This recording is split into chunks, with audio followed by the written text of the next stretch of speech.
Bismillahirrahmanirrahim. Assalamualaikum warahmatullahi wabarakatuh. Rahayu, rahayu, rahayu. Kinayungan panjang umur, rezeki berkah melimpah. Saudara-saudariku dimanapun berada, kembali lagi jumpa dalam kesempatan hari yang baik ini. Kita kemarin baca-baca ya, masih kisah nyata 25 Nabi dan Rasul disertai pengetahuan akidah Islam. Tertulis Cecep Isani SAG dan diterbitkan oleh dua media. Kemarin kita kisah Nabi Hud ya, kita kemarin sampai pada kisah Nabi Hud dan kaum Ad yang ditimpa azab sampai apa musim dingin, angin yang sangat kencang, lalu bangunan-bangunan harta bendanya itu di azab oleh Allah, dengan kemarau yang sangat panjang, lalu dihantam angin yang sangat dingin dan kencang hingga bangunan rumah-rumah kekayaan harta benda mereka habis ya teman, terkena asap. Nah, itu kita sedikit tengok ke belakang. Sekarang kita masuk ke kisah Nabi Soleh, Nabi Soleh alaihissalam. Oke teman, semoga bermanfaat, bisa diambil intisari sebagai suri toladan ya, kisah-kisah Nabi dan Rasul begitu. Semoga bermanfaat untuk kita semua, dan sebelumnya mohon maaf apabila ada salah kata, lafaz dan bahasa, tidak bermaksud menyudutkan pihak dan golongan manapun. Oke, bismillahirrahmanirrahim. Bagaimana kisah Nabi Saleh alaihissalam? Langsung saja kita lewat mana ini? Oke, lewat sini teman. Langsung kita langsung aja ya teman. Nabi Saleh alaihissalam. Nabi Saleh adalah keturunan Nabi Nuh alaihissalam. Menurut silsilah beliau adalah putra Ubaid bin Samud bin Amir bin Iram bin Sam bin Nuh alaihissalam. Nabi Saleh diutus ke tengah-tengah bangsa Samud atau Samud ini, Samud ya, yang hidup di bekas reruntuhan kaum Ad. Jadi masih keturunan kaum Ad ini teman. Bangsa Samud Samud ternyata lebih pandai daripada kaum Ad. Mereka mampu membangun lagi jaringan irigasi yang lebih sempurna guna mengairi lahan pertanian dan perkebunan mereka, juga membangun tempat tinggal yang jauh lebih indah dan megah di bukit-bukit. Oke, jadi membangun kembali yang dulu reruntuhan-reruntuhan kaum Ad ya teman. Mereka hidup makmur dan berlomba-lomba dalam kemegahan. Kembali membangun sebuah peradaban di sini. Ajakan Nabi Saleh pada kaumnya, seperti kaum Ad, ternyata bangsa Samud menyembah berhala. Mereka juga suka mengerjakan dosa, kemaksiatan, dan kedurhakaan. Allah mengutus Nabi Saleh ke tengah-tengah mereka, berkata Nabi Saleh kepada kaumnya, "Hai kaumku, sembahlah Allah. Tidak ada Tuhan selain Dia. Janganlah kamu menyekutukannya dengan sesembahan lain. Allah telah menciptakan kamu dari tanah. Dialah yang menjadikanmu bisa membangun dengan menyediakan sarana-sarana." Oke. Maka sudah selayaknya kalian memohon ampun atas perbuatan dosa kalian. Bertobatlah kepadanya, sesungguhnya Tuhanku amat dekat rahmatnya dan memperkenankan doa hambanya. Jadi maaf pengampun maksudnya ya teman. Namun kaum Samud tidak menghiraukan ajakan Nabi Saleh, karena bahkan mendustakan Nabi Saleh dan menganggap Nabi Saleh sebagai pembual belaka. Kembali seperti kaum Ad dulu ya. Oke, setiap nabi dianggap ini nggak pasti banyak pembangkang begitu teman, untuk yang mengajak ke kebaikan begitu. Bagi Nabi Saleh, dakwah adalah tugasnya. Ia tidak mengharapkan upah dari kaumnya. Ia hanya menyampaikan. Maka tanpa putus asa, dengan sabar dan telaten, ia tetap melancarkan dakwah untuk menyembah Allah dan meninggalkan kekufuran. Nabi Saleh dituntut kaumnya mengeluarkan mukjizat. Jadi dituntut oleh kaumnya untuk mengeluarkan mukjizat teman. Jika Nabi Saleh giat melaksanakan dakwah, kaum Samud juga giat berusaha untuk memalingkan perhatian umat dari Nabi Saleh. Mereka mencari berbagai upaya agar Nabi Saleh diremehkan seluruh bangsa Samud. Pada suatu hari kaum Samud menemui Nabi Saleh. "Hei Saleh, kalau engkau memang benar seorang nabi, maka datangkanlah suatu keajaiban. Jika engkau tidak bisa mengeluarkan mukjizat, berarti kau seorang pembohong." Jadi seorang nabi itu dituntut untuk melihatkan mukjizatnya teman.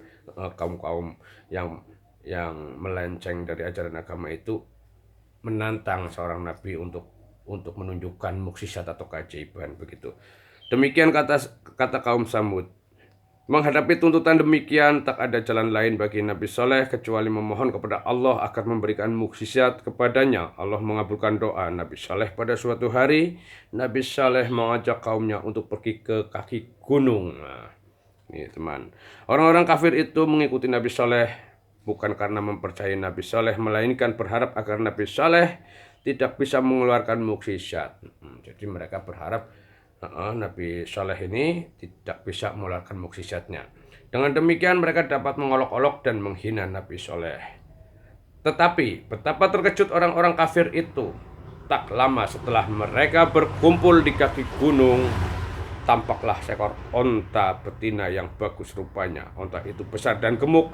Belum pernah mereka melihat onta sebagus itu, teman. Jadi di atas gunung ada onta ya.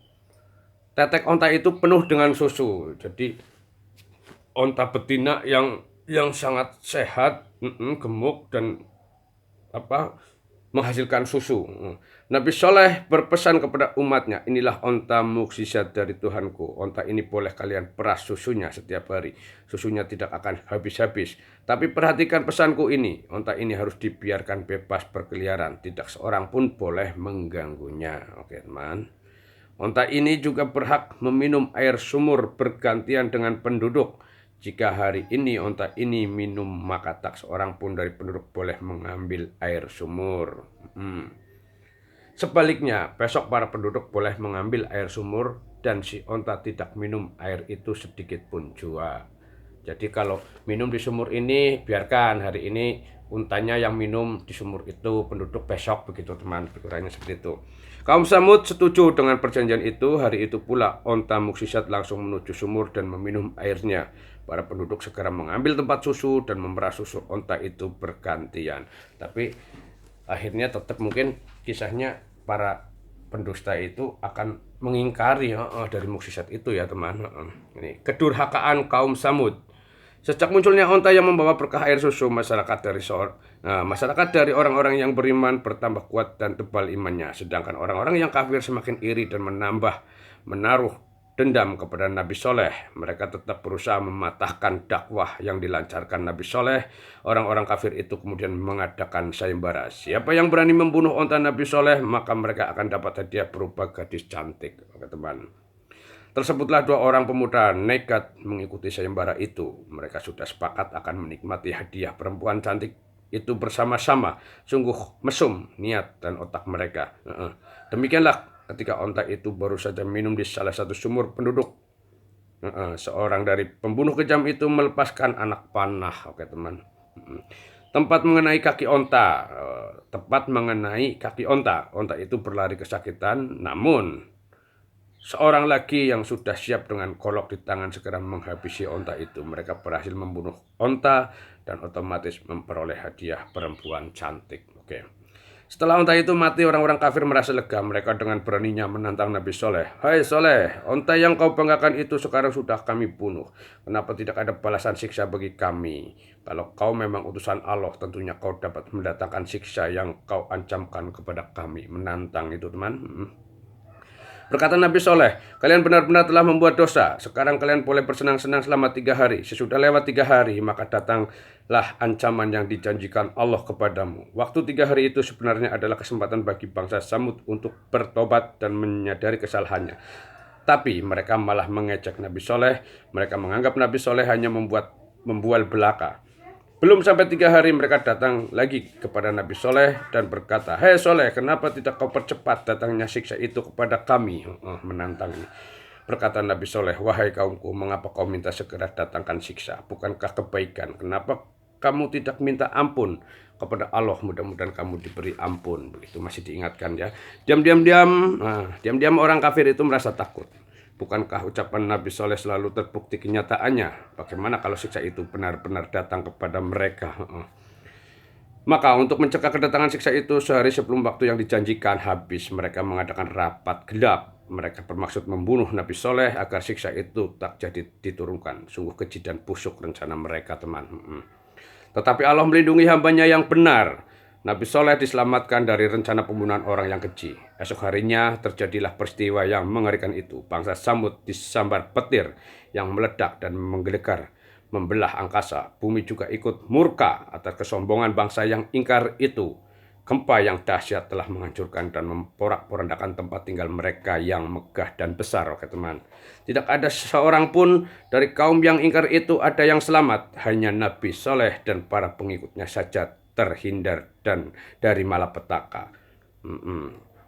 Musnah sudah suatu peradaban tinggi dari bangsa yang kuat dan perkasa. Rumah tempat tinggal, harta, dan hewan peliharaan mereka benar-benar telah hancur total. Itulah azab bagi kaum yang durhaka. Oke, terima kasih teman-teman. Sampai di sini kisah Nabi Soleh alaihissalam. Semoga bermanfaat, bisa diambil intisarinya, dan mohon maaf bila ada salah lafaz kata dan bahasa, tidak bermaksud menyudutkan pihak manapun. Salam rahayu, kinayungan panjang umur, rezeki berkah melimpah barokah kepada saudara-saudariku dimanapun berada. Wassalamualaikum warahmatullahi wabarakatuh.